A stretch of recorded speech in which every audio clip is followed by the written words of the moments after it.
오늘 본문에 보면 예수님이 십자가에 달려 돌아가실 때 마지막 순간에 있었던 놀라운 이적이 있습니다. 예수님이 골고다 언덕에서 운명하시는 순간에 상당히 거리가 떨어져 있었던 성전의 휘장이 위로부터 아래로 찢어진 사건입니다. 사람이 결코 인위적으로 찢을 수 없는 휘장인데 왜 그런 일이 일어났을까 생각을 해봅니다. 하나님 앞에 나아가는 길이 막혀 있었는데 예수님이 십자가의 죽음으로 새 길을 열어주셨다. 이런 영적인 의미가 휘장이 찢어진 사건에 담겨져 있습니다. 본래 인간은 하나님의 형상대로 창조됐습니다. 그래서 하나님과 교제하며 살았고 하나님의 생명과 은혜를 누리는 존재였습니다. 그런데 아담의 범죄 이후 인간은 하나님을 배반했고 범죄함으로 하나님과의 관계가 끊어지고 단절이 됩니다. 그러므로 육신은 살아있어도 이제 영혼이 하나님과 단절된 상태에 있습니다. 그런 상태가 얼마나 슬프고 비참한지 바울 사도가 성경에 이렇게 표현을 합니다. 에베소 4장 18절인데 그들의 총명이 어두워지고 그들 가운데 있는 무지함과 그들의 마음이 굳어짐으로 말미암아 하나님의 생명에서 떠나 있도다.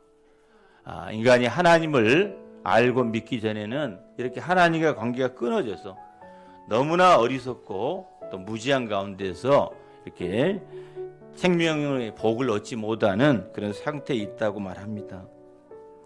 모든 축복은 사람의 노력으로만 얻어지지 않습니다.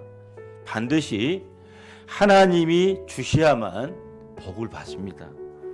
그 과정 속에서 인간의 노력은 기본이고 결정적인 것은 하나님이 주셔야 합니다.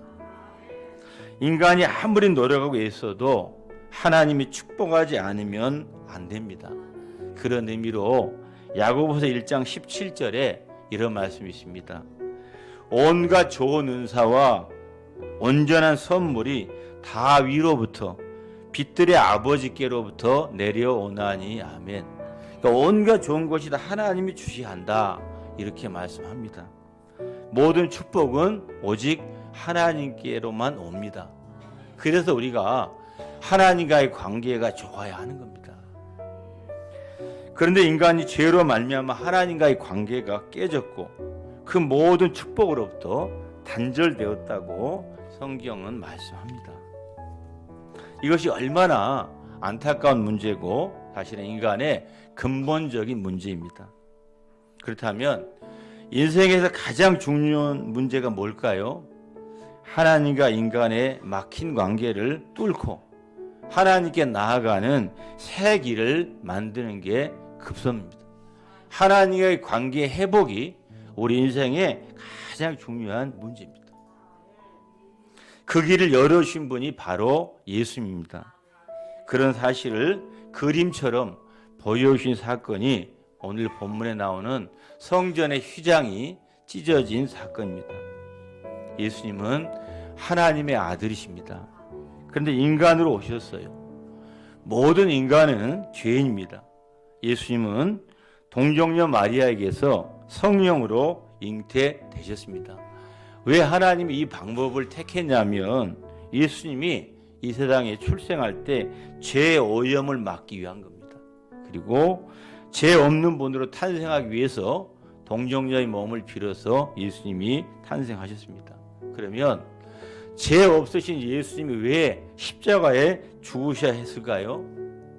우리 성경을 보면 당시의 유대 종교 지도자들이 자신의 기득권을 점점 잃어버리게 되고 사람들의 인기가 예수님께로 가니까 예수님을 시기하고 질투합니다. 그래서 예수님을 죽이려고 했고 그 당시에 이스라엘에 주둔했던 로마 총독 빌라도가 그들의 요구를 그들의 협박을 이기지 못하고 결국 타협함으로 예수님이 십자가에 못 박혀 죽습니다. 그 모든 과정이 사실은 하나님의 섭리였습니다. 하나님이 예수님을 죽게 하셔야만 우리의 죄값을 예수님이 다 치를 수 있기 때문에 그런 과정을 하나님이 다 섭리하신 겁니다. 그렇게 함으로써 인간의 죄를 대신 짊어지고 죽으신 예수님의 십자가 대속이 우리에게 이루어진 줄 믿습니다. 그 당시 예루살렘에는 성전이 있었습니다. 헤롯 성전이 공사 중에 있었습니다. 하나님의 임재 처소로 성전은 죄인이 마음대로 가까이 가기는 어려운, 그러나 하나님을 만날 수 있는 장소가 성전이고 성소입니다. 성전에는 거룩한 성소가 있었는데 성소가 두 칸의 방으로 나누어져 있었습니다. 먼저 있는 게 성소고 안쪽에 있는 게 지성소입니다. 기본적으로 성소에는 일반 백성들은 들어가지 못합니다. 그리고 이제 성소에는 일반 제사장들까지만 들어갈 수 있고 가장 안에 있는 지성소는 오직 당시에 제대사장만 들어갈 수 있습니다. 근데 대제사장도 마음대로 들어가는 게 아니라 1년에 딱 한 번입니다. 대속죄일에 백성들의 죄를 속죄받게 하는 그런 의미가 있는 짐승의 피, 속죄의 피를 가지고 들어가는 겁니다. 지성소 안에는 법궤가 있습니다. 언약궤라고도 하고 증거궤라고도 하는데 하나님의 임재, 하나님의 보호자를 상징합니다. 죄인인 인간은 거룩하신 하나님 앞에 함부로 나아갈 수가 없습니다. 성경에 보면 만약 인간이 볼 수도 없는데 본다면 즉시 죽을 것이라고 말합니다. 그런데 대제사장이라도 속죄의 피가 없이 지성소에 들어가면 당장에 죽임을 당하게 됩니다. 그러니까 우리가 하나님 앞에 나아가는 게 그렇게 두려운 일이고 어려운 일이었다는 걸 상징합니다. 그런데 우리는 이렇게 지금 하나님의 존전에 나와서 아무렇지 않게 편하게 이렇게 하나님을 부르고 하나님을 만나고 예배할 수 있다는 것이 얼마나 큰 은혜의 복인지 모릅니다.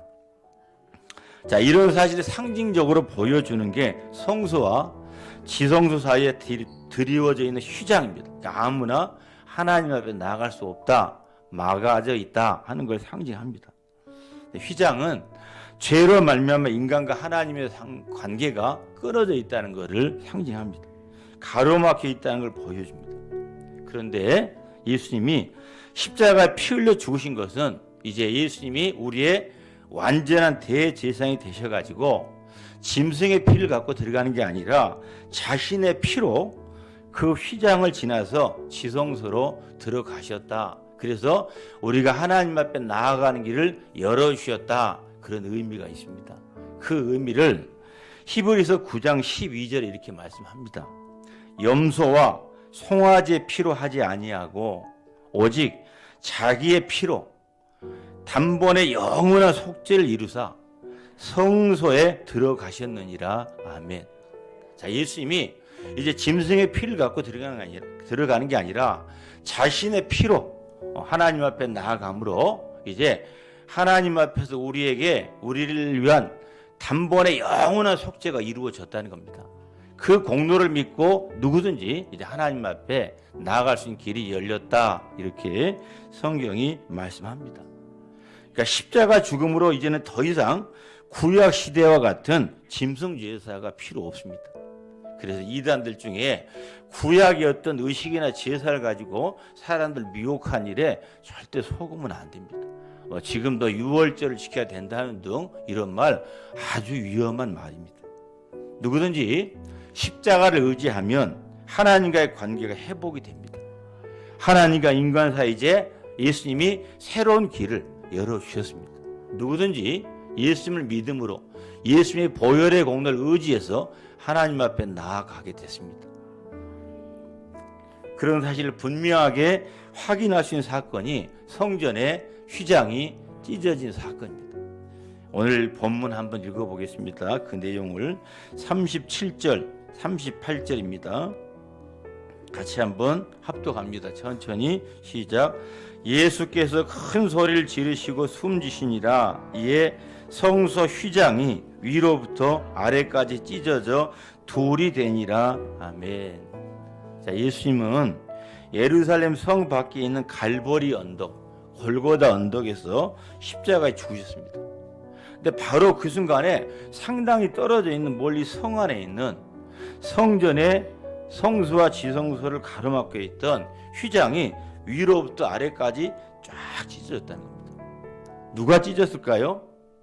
사람이 찢었을까요? 불가능한 일입니다.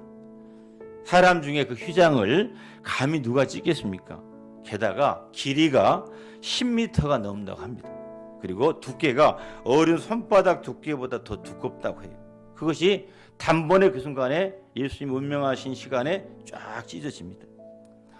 그걸 아마 지켜보고 있던 제 대제사장들이 기겁을 했을 겁니다. 왜냐하면 지성소 안을 함부로 들여다보면 다 죽는데 갑자기 휘장이 찢어지면서 지성소 안이 보이는 겁니다.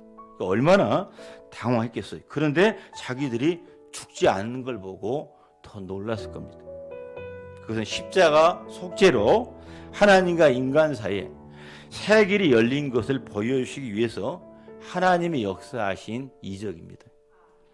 그러므로 이제 예수 그리스도의 십자가 대속을 믿는 사람이라면 누구든지 두려움 없이 주저함 없이 하나님의 존전인 지성소 안으로 당당히 들어갈 수 있게 됐습니다. 이제 우리의 지성소가 우리 앞입니다. 하나님의 임재